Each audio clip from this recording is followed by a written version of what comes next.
of COVID-19, some of which are unlinked and thus indicate community transmission. Health officials are now urging restaurants, bars, and more to shut their doors as the city grapples with the spread of the coronavirus. We'll get to the situation here in Toronto in a moment. First, let's look at the province. There are now 177 cases of the coronavirus in Ontario, and today the Premier made an announcement to help ease concerns around job security. Angelina King joins us live now from Queen's Park. Angelina, let's begin with what you've heard from Ontario health officials.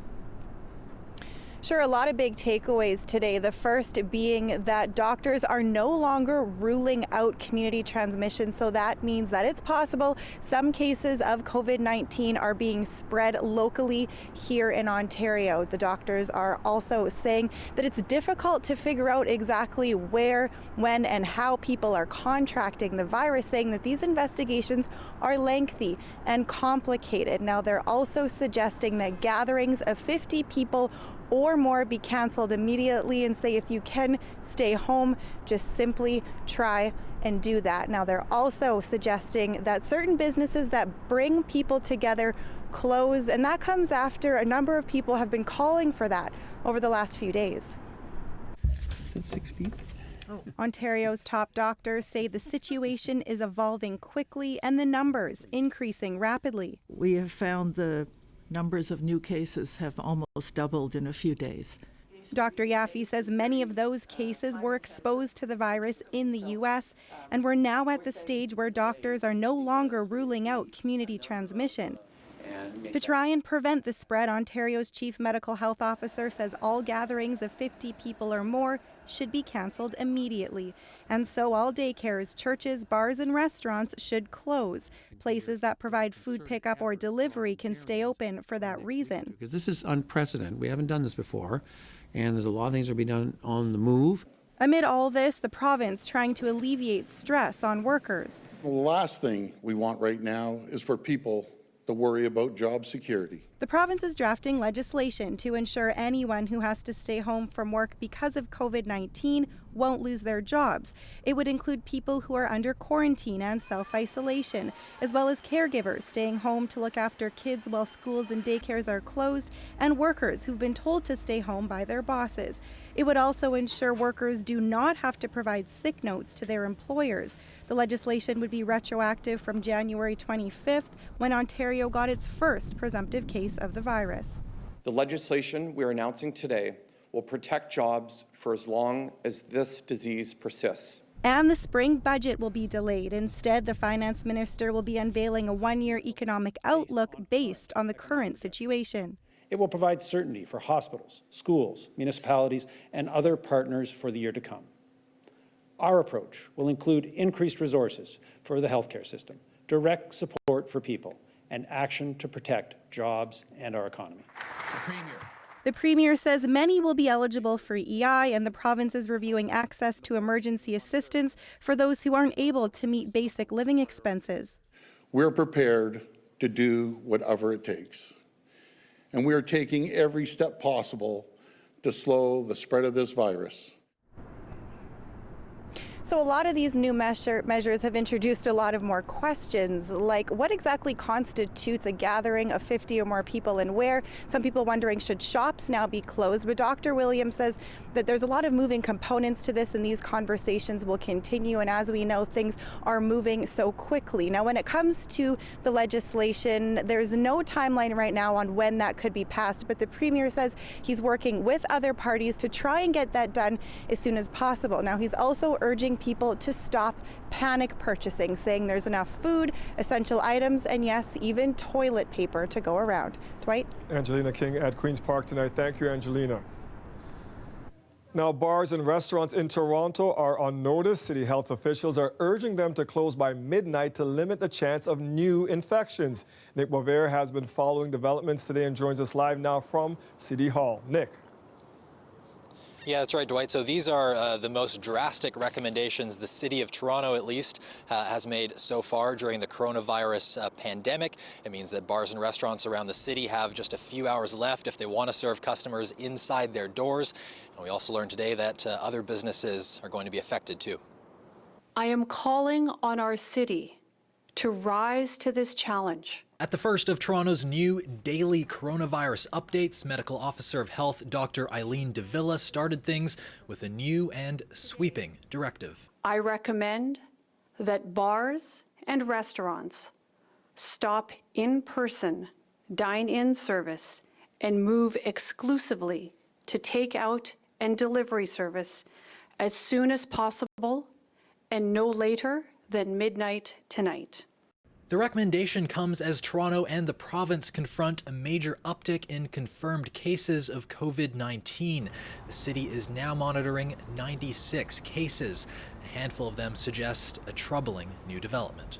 We have recently seen a significant increase in cases of COVID-19, some of which are unlinked and thus indicate community transmission.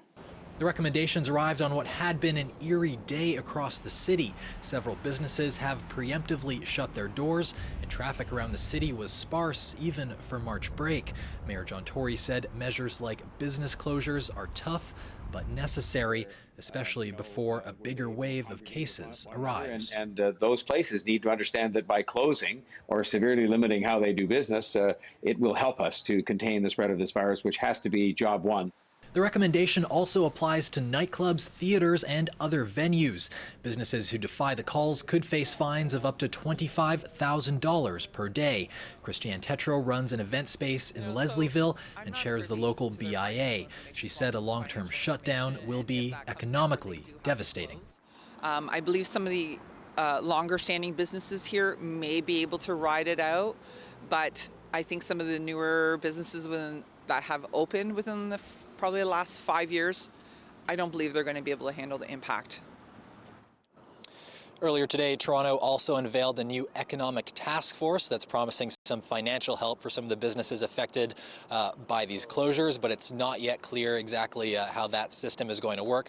We should also note that the Public Health Office in Peel Region made a similar recommendation today around the closure of bars and restaurants. So, Dwight, it seems like this is a trend that has now arrived across the GTA. Yes, it has. Thank you, Nick. And of course, to keep up on what's open and closed in our city, we've got an up-to-date list right on our website. Just head to cbc.ca/Toronto.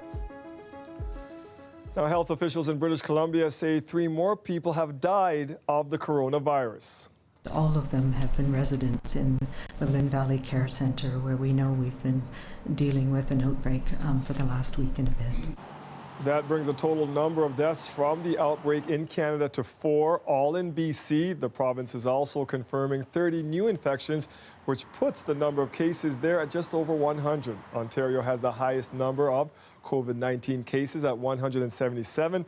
Across the country, there are now more than 400 confirmed cases. Canada is closing its border to most non-residents in an effort to slow the spread of COVID-19, but there's a notable exception. American citizens will be let in. Julie Van Duzen has more on that decision now from Ottawa. First, we will be denying entry to Canada to people who are not Canadian citizens or permanent residents. Canada's border is now tightening to foreigners. There are exceptions, the biggest carve-out, U.S. citizens, at least for now. The level of integration of our two economies and the coordination that we've had over the past while puts the U.S. in a separate category. Both countries rely on each other to provide essential goods that include foods and other products for our homes, etc. Closing the border to foreign travelers is a flip-flop for the Trudeau government. It has resisted this move so far, saying it doesn't work because a virus knows no borders. But in the past few days, Trudeau has been getting a lot of pressure from several premiers to tighten up the border. To those Canadians abroad who are scrambling to get home, there could be financial assistance if needed. However, you will be barred from getting on a plane if you show signs of illness. Anyone who has symptoms will not be able to come to Canada. Also, Canadian passengers arriving in Canada will be funneled through just 4 airports: Vancouver, Calgary, Toronto, and Montreal, and can expect enhanced screening and be asked to self-isolate for 14 days. The Deputy Prime Minister says that will discourage American visitors. Self-isolation for 14 days in Canada, that I don't consider to be something that a tourist would like to do for a holiday. For Canadians who can't tap into employment insurance because their jobs are precarious or part-time, the government says they can expect news in the coming days about help to cover their basic expenses, including rent and groceries. Julie Van Dusen, CBC News, Ottawa. So the federal government has asked all Canadians to return home immediately, but with flights canceled and numerous borders closed, some are asking how. Kelly Ewan has more. Let me be clear. If you're abroad, it's time for you to come home. The Prime Minister reiterating to Canadians today to return while they still can. Rakan Alarin, though, is stuck in Morocco after that country suspended international flights. I came here on vacation like 2 weeks ago, and then the whole world just basically stopped. I know that the Canadian Embassy has tweeted out that EasyJet or Transavia may have flights. I've been checking, nothing. For now, the Windsor resident is holed up in his hotel room. He says he knows of many other Canadians in the same situation. So what I would really love to know if there's a point where Canadians can just meet to make it easier, if there's some sort of repatriation. To help asymptomatic Canadians return home, our government will set up a support program for Canadians who need to get on a plane. The federal government is in the process of figuring out exactly how that will work, adding that repatriation is not out of the question. It is also setting up a fund for Canadian travelers who need help with the costs of returning home. That would be helpful for the Sharmas. The family of 4 from Kingston traveled to India in February so that their relatives could meet their latest addition, 10-month-old Arika. Abhishek Sharma says his family wants to return home immediately instead of waiting for their scheduled flight in April. The problem, though, is the cost. The nearest available date to me was 23rd of March, which was 1 week from now. And I have to pay difference in fare, which was around $9,000. Which is in addition to what I already paid. I already paid around $7,200 for my return flight. So I don't have that much money. He says he and his wife are worried about staying any longer. The biggest concern is like if the flights get cancelled, then we have to stay here for an extended period of time. Ottawa says their fund will also include money to help cover the basic needs of those who have to wait to return. It says more details about this assistance program will be announced in the coming days. Kelda Yoon, CBC News, Toronto. We are already seeing the effects of COVID-19 on the healthcare system, like extra long wait times for telehealth services. But what if you need to see your doctor now for other important health matters? How do you do that? Natalie Nanowski has some tips. This Etobicoke clinic is empty, but doctors say they're tending to many of their patients for their ongoing health concerns, either through video chats or phone calls. There's obviously limits to what you can do by telephone, so there's some things that you can't do. You can't physically examine somebody, but you can certainly get a lot of information about what may or may not be happening. And give them advice. Like many Toronto clinics, it's waiving certain fees for prescription refills, whatever limits people's time in public and helps with social distancing. So for regular, non-essential or routine, whatever else we're calling it, I would recommend that people cancel those appointments. If you do feel sick, clinics across the city have posted warnings, telling patients to call before coming inside. Over the last few days, Telehealth Ontario has been overwhelmed. In some cases, wait times have reached 8 hours. We have just ramped that up significantly, adding more people who are health professionals to that call list so that people can receive answers in a timely manner. Still, the additional 130 nurses may not be enough. If you believe you may have COVID-19, the province is urging people to use its website. There's a checklist. Do you have a fever or difficulty breathing? Have you traveled outside of Canada or come in contact with someone who has the disease? If not, you probably have the common cold. But you should stay home anyway. Other medical providers are also limiting their services. The College of Dentists and the College of Optometrists are telling their members to cancel non-essential services. Only emergency treatments should continue. Since this is an ever-evolving situation, health officials are telling people to call ahead and figure out the best way to see your doctor if that's what you need to do. You can also go online to the provincial and federal websites for the latest updates. Natalie Nanowski, CBC News, Toronto.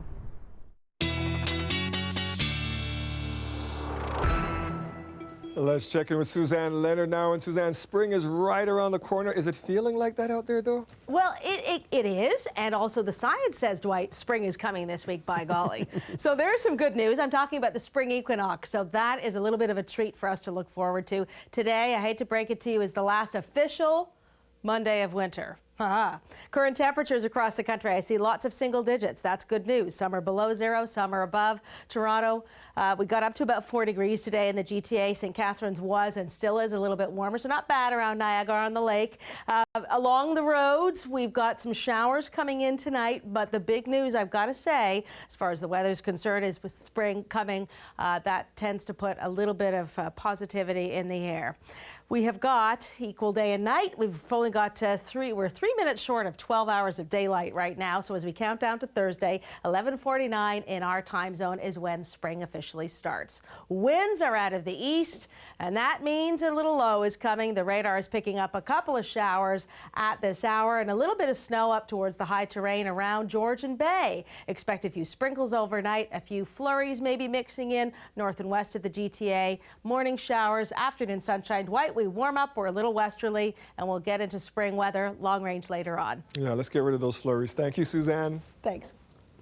The weather update is brought to you by Train, the most reliable heating and cooling brand. It's hard to stop a train. In the U.S., authorities are telling people to step up their social distancing. President Donald Trump is asking Americans to avoid gathering in large groups and recommending they spend more time at home. Katie Simpson has the details. The president is urging Americans to do more to stop the spread of coronavirus, introducing measures that will dramatically change everyday life. We're announcing new guidelines for every American to follow over the next 15 days. As we combat the virus, each and every one of us has a critical role to play. Americans are being told not to gather in groups larger than 10, avoid eating in restaurants, food courts, and drinking in bars, and parents are being told to homeschool their kids whenever possible. These guidelines are very specific, they're very detailed. They will only work if every American takes this together to heart and responds as one nation and one people to stop the spread of this virus. It isn't an overreaction. It's a reaction that we feel is commensurate, which is actually going on in reality. Donald Trump made a direct appeal to the young and healthy after downplaying the risk factor for that group of Americans in previous public appearances. An appeal after scenes like this played out in many U.S. cities, including New Orleans, where police pleas for social distancing were ignored. If everyone makes this change or these critical changes and sacrifices now, we will rally together as one nation and we will defeat the virus. While these recommendations are from the federal government, some state leaders have been taking things further, introducing new social distancing rules that are enforceable by law as a way to make sure Americans are taking this seriously. Katie Simpson, CBC News, Washington. For many countries, the battle against the coronavirus has shifted from preventing its arrival to containing its spread. The epicenter of the global outbreak has shifted to Europe and its close neighbors, and Britain, which now has more than 1,500 cases, is trying to toughen its response by clamping down on social life. Renee Filipponi has the details. The UK is now urging people to avoid social contact, stepping up the restrictions here after days of criticism that they weren't doing enough. At a press conference today, Boris Johnson is urging people who can work from home to avoid pubs, clubs, and social venues if they can. They're not ordering anything closed yet and say a decision like that could come, but figure most places will shut down over a lack of business. Now, officials are also lowering the bar for who should be put into isolation. Now, not just people who show symptoms, but also everyone in the household for 14 days. And it's likely in a couple of days, anyone over 70 will be advised to self-isolate for 12 weeks. Clearly, what we're announcing today is a very substantial change in the way that we want people to live their lives. At this point, schools in the UK will stay open, but Boris Johnson says all measures are possible in the future. England's chief medical officer said they will be scaling up testing to get a better sense of how widespread the disease is, but that England is likely just 3 weeks behind Italy when it comes to the peak here. Europe is now the epicenter of the coronavirus pandemic, with Italy, Spain, and France being hit hardest. Leaders across the continent are taking drastic steps to try and get a handle of the spread, with countries today including Germany and Switzerland joining France, Italy, and Spain by closing down restaurants, bars, shops, all various levels of lockdown across Europe now. The European Commission is proposing that the EU shut its borders to foreign travelers. That motion will be voted on by EU leaders at a video conference tomorrow. Here in Europe, we are heavily affected by the virus. And we know that everything that reduces social interaction also reduces the speed of the spread of the virus. The less travel, the more we can contain the virus. Some countries have taken the step to close borders within the EU, such as Germany and Poland. The European Commission has been critical of that, saying countries need to work together to cooperate and come up with a coordinated approach that will allow goods to move freely and assure economic stability. Renee Filipponi, CBC News, London. While some in Toronto are choosing to self-isolate because of COVID-19, others are coming together to help those that are most vulnerable. Instead of buying into the panic, we should really help each other out at this point. We'll bring you their stories coming up.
As facilities all over the city are closing amid COVID-19 concerns, one of Toronto's biggest food banks is trying to stay open. Hundreds, upon thousands of people that experience poverty in the city of Toronto that need access to food banks, and we want to make sure they continue to have access in food banks. So we're just popping up an emergency tent so those beneficiaries can still come in and still get access to their food. These tents were set up at the Daily Bread Food Bank, and they are meant to separate volunteers and staff handling the food from the community as much as possible. They were donated by Global Medic, who are also helping by providing supplies, all in the hopes of keeping the food bank operating throughout the pandemic. I was a little afraid because of all of the crowds. There's always a large number of people at the food bank who use the food bank, but they have a great system working today where they bring the food out in boxes for you. Global Medic says the tents will stay in place for as long as the food bank needs. The pandemic is bringing out a helpful side in Canadians, and people are also coming together. Thomas Daigle shows us some other examples. For all the people buying up supplies and hoarding, there are just as many helping, like Bijan Arab and Mary Aikgar, delivering groceries to those in self-isolation. We put them behind their doors and we keep our distance. It's not just about helping people in the Iranian community, it's about anybody else, like anyone in Saskatoon who has traveled anywhere. Look online and you'll find Canadians pulling together. Offers of tutoring while kids are off school, others running errands for seniors stuck inside, plus a ton of other services offered on this Facebook group created by Carrie Holland. It's heartwarming to see how people are coming together and working together and trying to support each other the best way they can. A mother of two and a producer in Toronto's normally booming film industry, she's got plenty of colleagues suddenly out of work. So came the idea to let them advertise services and odd jobs. I think a combination of people needing to work and needing to support themselves and wanting to help. I feel like those are the two drivers. There's trouble for musicians, too, who've seen gigs canceled across the board. Enter fiddler Ashley McIsaac, who, with a bit of ingenuity, is planning an online concert, connecting entertainers with fans staying at home. This is being able to look at somebody through the camera and say, "We're with you." No matter the place, that's the message.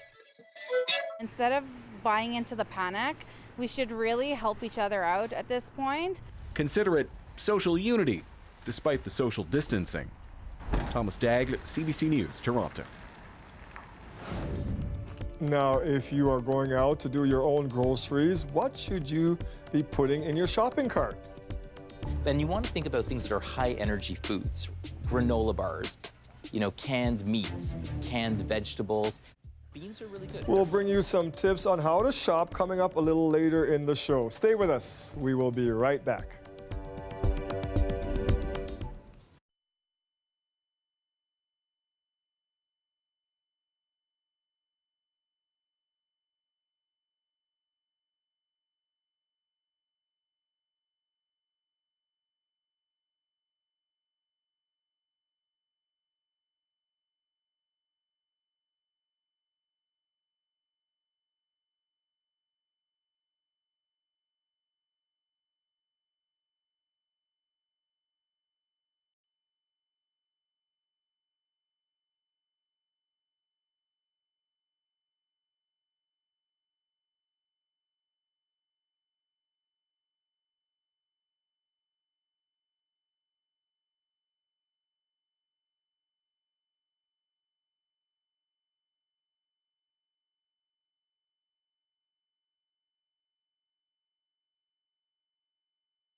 I'm Dwight Drummond with the CBC Toronto News Update on the coronavirus outbreak.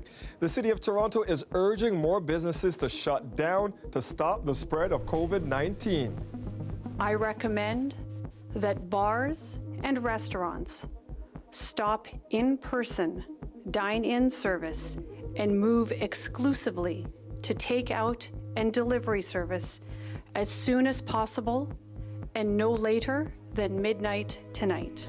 Health officials also calling on nightclubs, movie theaters, and concert venues to close as soon as possible, adding they are beginning to see for the first time evidence of community spread of the disease in Toronto.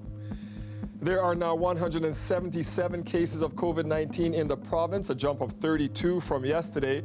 Now, Ontario health officials are calling for all events or gatherings with more than 50 people to be cancelled. All private schools, not just the publicly funded schools, all daycares in that item, all churches and other faith settings, and all bars and restaurants, with the exception of those restaurants that could continue to do takeout and delivery, because some people would still probably benefit if they're in isolation to have that provision and make that helpful. So we're asking those things to stay there. Earlier today, Premier Doug Ford announced the province is drafting new legislation that would make sure workers won't lose their jobs if they need to self-isolate or stay home to take care of their children while schools are closed. The Premier also urged Ontarians not to panic, buy at the supermarket. There's plenty of food and household essentials to go around. Be prepared, but let's make sure there's enough for everyone. Meanwhile, Prime Minister Justin Trudeau announced Canada is closing its borders to most foreign travelers. We will be denying entry to Canada to people who are not Canadian citizens or permanent residents. This measure will carve out some designated exceptions, including for air crews, diplomats, immediate family members of Canadian citizens, and, at this time, U.S. citizens. The Prime Minister saying airlines will now be required to stop anyone with symptoms of COVID-19 from getting on a plane to Canada. And the Prime Minister had a message to Canadians currently outside of the country. Canadian travelers should return to Canada via commercial means while it is still possible to do so. Let me be clear. If you're abroad, it's time for you to come home. Remember, for the latest news on the coronavirus in Toronto, the GTA, and right across Ontario, head to cbc.ca/Toronto.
The coronavirus continues to impact financial markets. The Dow Jones plunged again today, losing about 13% of its value. And here in Toronto, the TSX wasn't much better.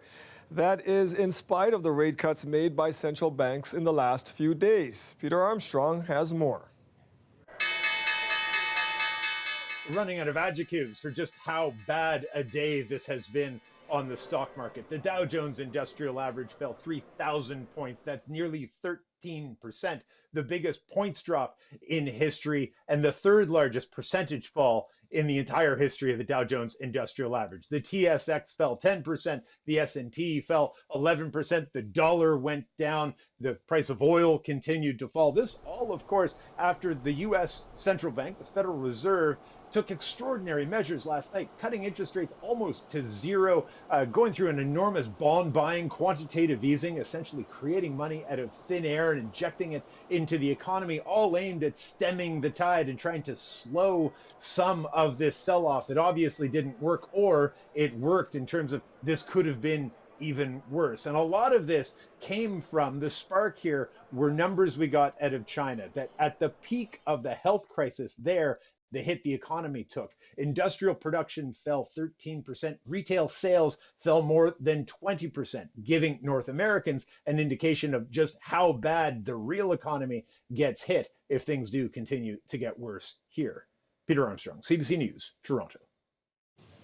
And with more and more Canadians facing the prospect of going into isolation because of the coronavirus, they will want to make sure they have enough food and other supplies to get through a 2-week quarantine. So what should be on your shopping list? Magna Selassie went to find out. We're all trying to stock up, but are we getting the right stuff? Before you hit the stores, you need to hear these tips. We're going to be shopping with Dr. Samir Sinha, an emergency preparedness expert who volunteers with the American Red Cross. Hello, Dr. Sinha. How are you, Magda? I'm well, how are you? Very good, thank you. So everybody's rushing out there getting toilet paper and hand sanitizer, but what should we be grabbing if we have to stay home for 2 weeks? Non-perishable goods are where you want to start at. You've got beets, you've got cabbage, then you want to think about things that are high energy foods, granola bars, canned meats, canned vegetables. Beans are really good. They're high in protein, and they're very filling. Rice, those sorts of things that can last a long time, even up to a year, because you may never know when you're going to be stuck at home.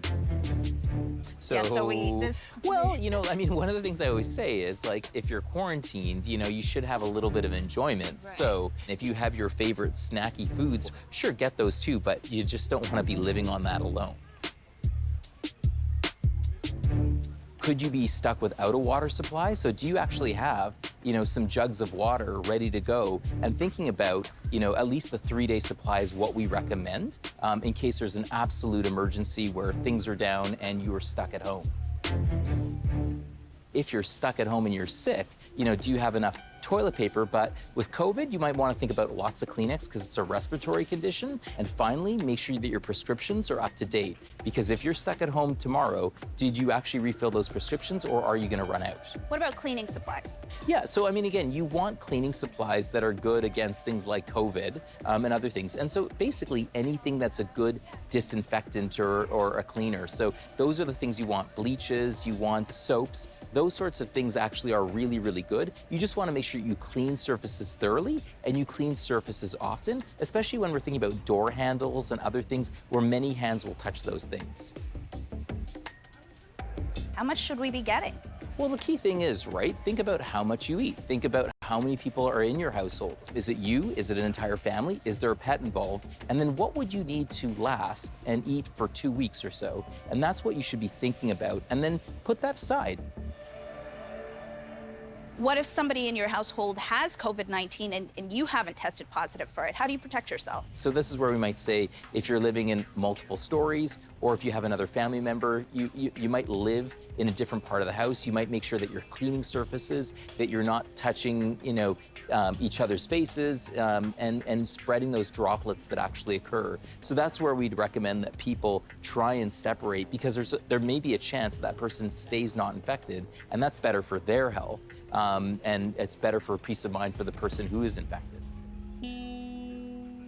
If it's too late and I'm self-quarantined and I don't have the supplies to get me through 2 weeks, what should I do? We always say, in disaster preparedness, have a buddy, right? It's no good if you have family members or your best friends living across the country. They can't really do much for you. But if you have a buddy, for example, they can pick things up for you as well, and they can drop them off. What you want to do is make sure that if they're dropping something off, maybe they can drop it outside your door so that you're not actually coming into close human contact with each other. That way you can actually make sure that things are delivered to you, but you're also not putting that other person at risk. One nice thing is we have apps where you can get things ordered. A lot of these delivery services, they're worried that people are going to stop using them, and these are folks that are often, if they don't work, they don't get paid. So they're people who want to do this work, but we need to be respectful of each other. So if you're stuck at home sick, keep your courier safe. To avoid contact, ask them to drop off your takeout at the door.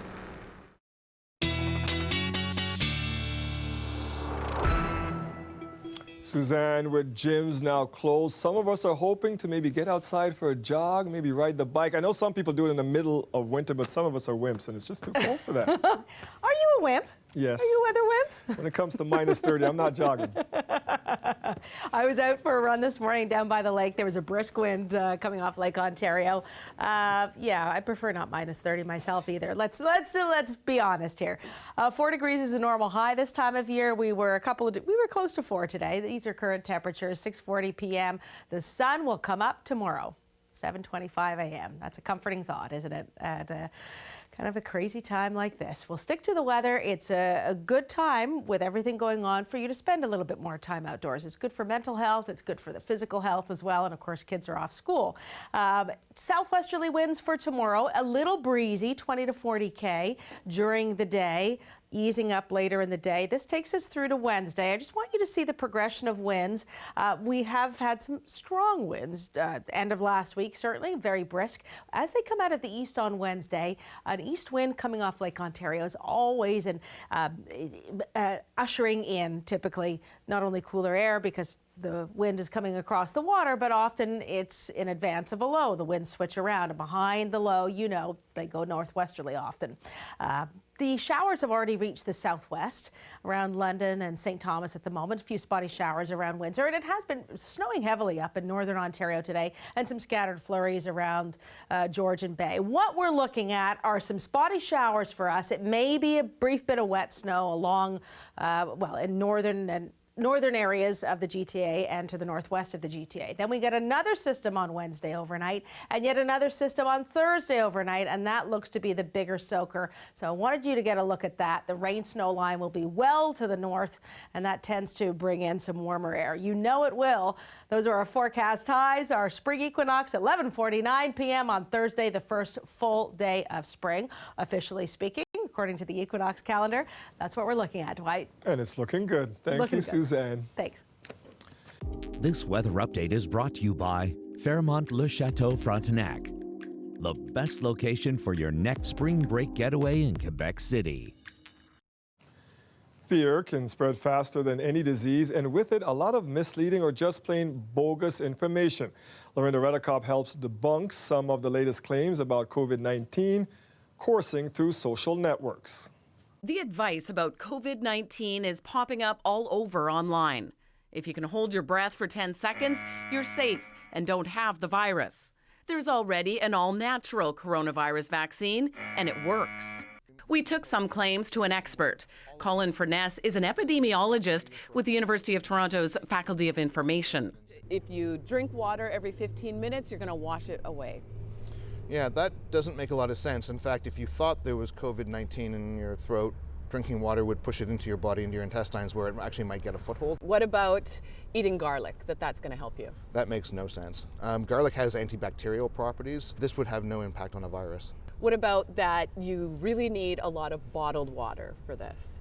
Yeah, this is not a waterborne virus at all. We are seeing, too, that maybe this virus doesn't survive in hot countries. Viruses don't like heat, and we don't know exactly what kind of threshold. If I cough on you inside, it doesn't matter what the weather is. Social media and technology companies are trying to fight this. Google searches about the virus now trigger an SOS alert and bring up information from mainstream trusted sources first. You might see this on a Facebook post. The social media platform is attempting to limit misinformation and harmful content. It's also prohibiting some ads while offering ads to the WHO for free. Furness says it's important for officials who inform the public to keep it simple. Piling on more information, even if it's great information, is actually not going to help people right now who really need it the most. People are panicking who cannot process that. For everybody else, he says pay attention to the source of the information. Lorenda Redicomp, CBC News, Toronto.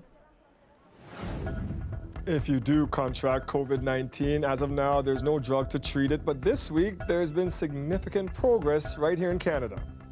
There's billions of different unique antibodies in any one given individual. And so what our platform is really good at is being able to sort through those billions of differences to find exactly the antibodies that we need. We'll take a look at the potential for a coronavirus drug after the break.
The coronavirus continues to spread around the world, and it is now showing up in Africa. Rwanda recently confirmed its first infection and is already considering significant measures to cope with the disease.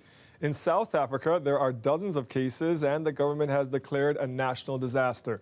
Susan Ormiston has the latest from the continent. Ethiopia is screening passengers at the Bole airport coming from high-risk countries. Most coronavirus in Africa has been imported from outside the continent, but the relatively low numbers are climbing fast. Kenya's first case was a citizen traveling home. Returning from the United States of America via London. Kenya demonstrated its preparations as if to reassure, but now at least 23 countries have cases. At Africa's Center for Disease Control, the director told us it's just taking hold. We are very early in Africa in this pandemic. I characterize it that this is our morning. China is seeing the sunset. Europe and other countries, maybe in the middle of the day. Africans are extremely vulnerable. The rural population doesn't have adequate sanitation, healthcare is fragile, and in large, overcrowded cities, there's no way to impose social distancing.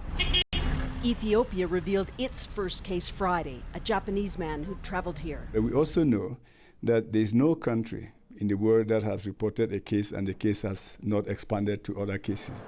Some countries are now restricting travel in and out, and some airlines have stopped travel from China, but Africa's biggest airline didn't. Ethiopian Airlines CEO told us Europe is the concern now, not China. Because we flew to China directly, we were not the first country in Africa to have a confirmed case. It's Nigeria, it's Senegal, it's Morocco, it's Togo, countries which do not have any direct flight to China. Do you think you'll have to change your position on this? No. Africa, late to feel the threat of the virus, is now bracing for it. What projection can you make?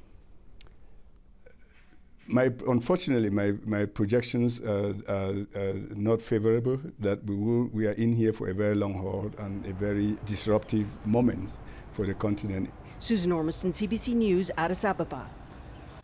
Viruses such as COVID-19 are incredibly difficult to treat once people become infected, but a Canadian company has announced it is making significant progress. Greg Rasmussen looks at the work that's going into a potential coronavirus cure. When COVID-19 first emerged in China, things got very busy at this Vancouver biotech company. High-powered computers, artificial intelligence, and sophisticated lab work combined in a race to solve the world's biggest problem. And what happens at the next stage after this? At the next stage, they would be tested for ability to neutralize the virus itself. The theory is a treatment for COVID-19 already exists inside the human body. There's billions of different unique antibodies in any one given individual. And so what our platform is really good at is being able to sort through those billions of differences to find exactly the antibodies that we need in order to help develop that into a therapeutic. They say they're already making progress. It came after testing a blood sample from a patient who had recovered from COVID-19. Within days, the company identified more than 500 unique antibodies, the disease fighters inside those who've defeated the virus. Their immune system has done its job and it has cleared the virus. So in there they have the special sauce, and that is where we want to look and find these therapeutics. Those 500 potentially helpful antibodies will now be used in a partnership with international drug giant Lilly. The goal, testing a new therapy in human patients within 4 months. You know, the atmosphere has become completely electric. No one knew when a virus threat would emerge or what it would be, only that something, somewhere, would hit. For 2 years, we've had funding to prepare a technology for exactly this type of situation. And because of that, we're now ideally suited to respond quickly to this outbreak. The days ahead are crucial, with so much at stake as they square off against a fierce, unforgiving opponent. Greg Rasmussen, CBC News, Vancouver. There's a warm-up this week. Temps look like they're going into the double digits. We'll check in with Suzanne Leonard for a final look at your forecast when we come back. Stay with us.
He's got a clean bill of health, but Raptors superstar Serge Ibaka has been in self-isolation since last week, and he is making the most of it. Like I said again, I'm just trying to stay in the shade, and I hope you do the same. Be safe. Yes, be safe, everybody. Ibaka showing his Instagram followers what he's been doing to keep busy during his isolation, which is hitting the home gym. All Raptors players and staff have been self-isolating since last week as well. It's a precaution after they all tested negative for COVID-19. The players and staff underwent testing after playing the Utah Jazz, which has 2 of their players with confirmed cases of the virus. Susan and I are trying to set a good example. We are keeping our social distance. She is up in the weather center with a final look for us. Hi, Dwight.